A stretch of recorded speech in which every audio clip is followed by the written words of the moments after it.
Hey everyone, welcome to another episode of Day in the Life of Vintage Classic Specialist, and happy Wednesday. So let's see what happened around here today. So as you've probably already guessed, Mr. Rafa continued working on the barn door, and if you saw the thumbnail for today's video, you'll know that this happened. Boom, look at that. So the freshly restored gauge pod with its switches, speedo, everything is installed. I think there's maybe a couple more wires to hook up, but it's basically in there. And I think this was installed yesterday. However, it wasn't really wired all the way. So this is wired now, and Rafa hooked up a battery earlier and tested things out. I saw it work, and to say it's bitchin' is just an understatement. Like I mentioned before, it's not hooked up now, but when you turn on the turn signals, of course, they flash, and then this thing illuminates and flashes with the turn signals. So super cool accessory for this car. And then the semaphores are still in again and working. So saw those working today too. So yeah, just bitching. Really cool how it's coming together. There were some extra holes in the gauge pod itself here, and so we decided to just go ahead and use them. People drill holes in these cars all the time and mount stuff. Who knows? But rather than weld those up, we decided to utilize them with some cool accessories. So right here we've got a cigarette lighter. I don't think the owner is a smoker. Hopefully not. But anyway, it just looks cool. So cigarette lighter accessory right there, which just, fits right in, looks like it belongs there. And then this one is a switch, which we'll use for the fog light that we'll be installing. So the center here lights up red when this thing's turned on. And there was a hole there. So what a perfect spot for it. And this is, of course, the stock starter switch here. So yeah, much like a split window Beetle, where the key just powers the car on, and then to turn the starter, it's just literally a momentary switch. On a split window Beetle, the switch looks totally different, and it's kind of under the dash. Anyway, yeah, so pretty much today installing this here and wiring up, finishing wiring up the turn signals and so on. So yeah, I saw them work. They look cool. I will demonstrate them for you guys down the road at some point. But that was kind of the big thing that happened on this one today. So the wiring on this car is almost done. I think there's maybe a couple more wires up in here that need to be connected.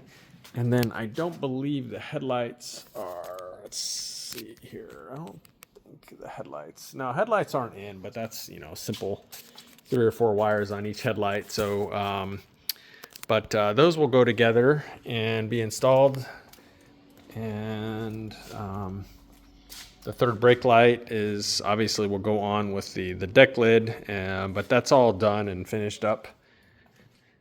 And I think I mentioned before we had the headlight buckets restored. So these are freshly powder coated in a gray that's a very close match to the original. And then the headlight rings themselves are freshly re-chromed. So yeah, this stuff is all ready to go together. So that's pretty much the day in the life of the barn door here. I didn't get as much done today as I like as far as physical work, because I spent a lot of time this morning trying to hunt down parts for this thing. So barn doors, maybe more so than split windows, are really hard to find parts for. And so I spent quite a bit of time this morning sending emails. We're looking for some dome lights for this thing. We're looking for some pretty hard to find pieces to complete the lever shock assemblies for the back, stuff like that. So we're working on it. But yeah, a lot of time this morning sending emails and stuff like that, making phone calls, trying to hunt some of this stuff down. So slowly but surely we'll get it all, but it is pretty time consuming. And of course, I'd rather be spinning wrenches, but we have to have parts to spin wrenches. So sometimes that's my job. Anyway, I did work on this beauty a little bit today, and I went ahead and put in all new cables. So It's got a new clutch cable, new throttle cable, new heater cables, and a new, what do you call it, choke cable. So all pretty straightforward, basically just, fishing them in and then putting a little grease on them as you run them through the chassis of the car.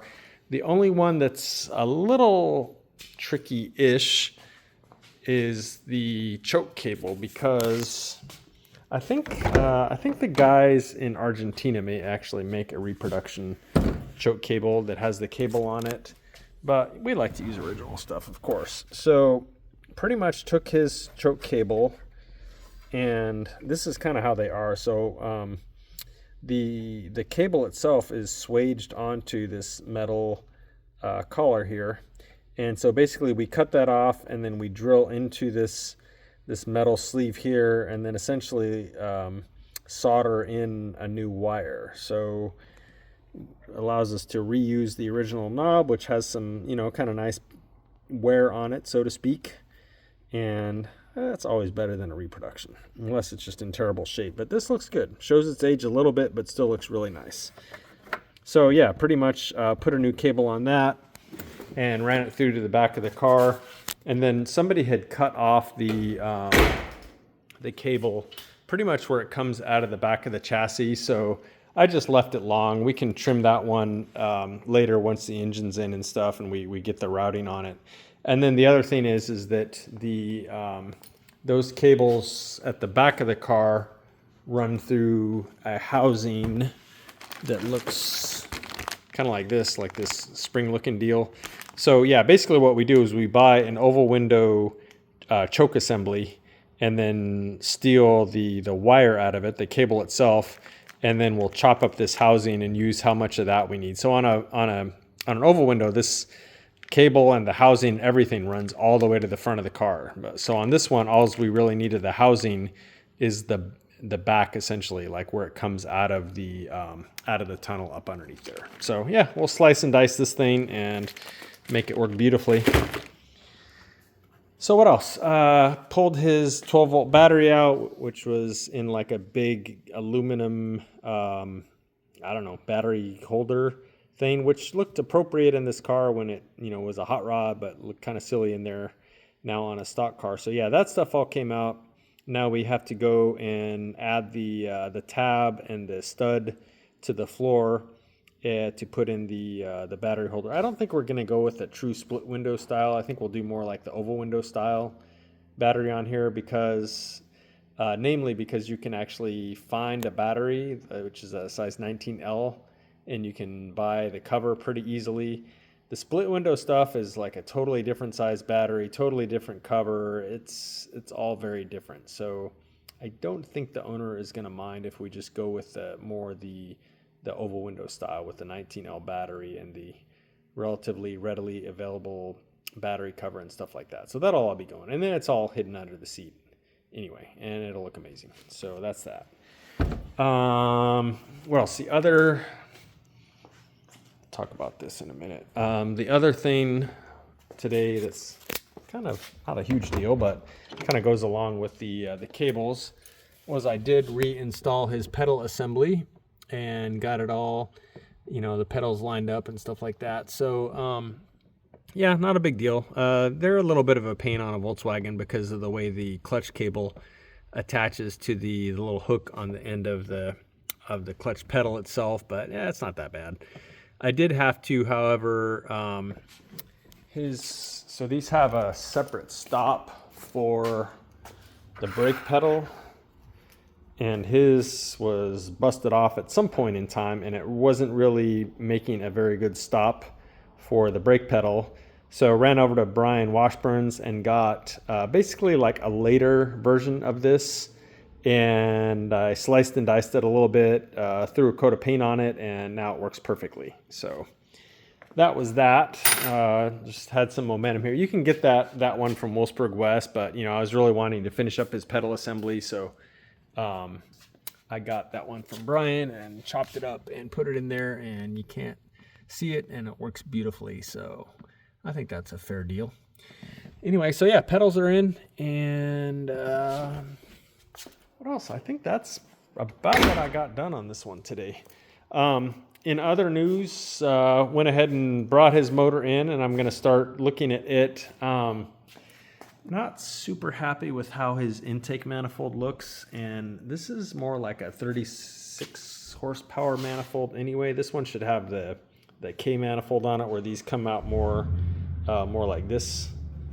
And this one looks kind of ugly and burned. So I don't know, I may check with the owner and see if he wants us to pull this off and find a nicer looking one, because this one is kind of dented up in addition to having sort of a burnt off looking finish on it. So I got to check with him, see if he wants us to address that. And then, yeah, we got to put the heater boxes on it and stuff like that. And may go ahead and bench test it to make sure it runs and everything once we get oil in it, and check all that out, adjust the valves, all that good stuff. So yeah, because the back of this car is pretty much ready to accept the motor, I think. Getting the cables and stuff like that was kind of the last major thing I wanted to do before the motor went in. So now I got to turn my attention to this and actually get it ready to pop in here. Speaking of popping things in, the beautifully restored and rebuilt transmission came back today for the Barndoor. So our transmission guy literally just dropped this off, and he just left like 10 minutes ago. Super nice guy, had a nice chat, and yeah, his work is amazing. This thing looks beautiful, and it's pretty much ready to go in. So that's exciting. And then we can start putting those giant ass Porsche brakes on this thing. We have all the pieces for that. Everything's been restored or purchased new in the case of like cylinders and shoes and stuff like that. So yeah, so this can start going in pretty much any time now, which is also very exciting.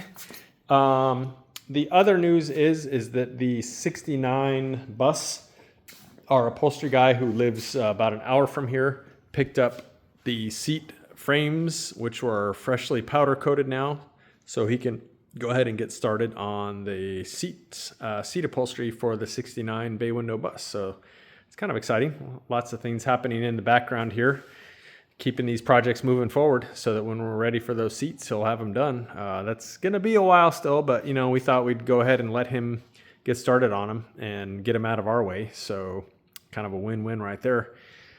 Anyway, I believe that is it for today, guys. So appreciate you all watching, and we'll see you again tomorrow. Bye.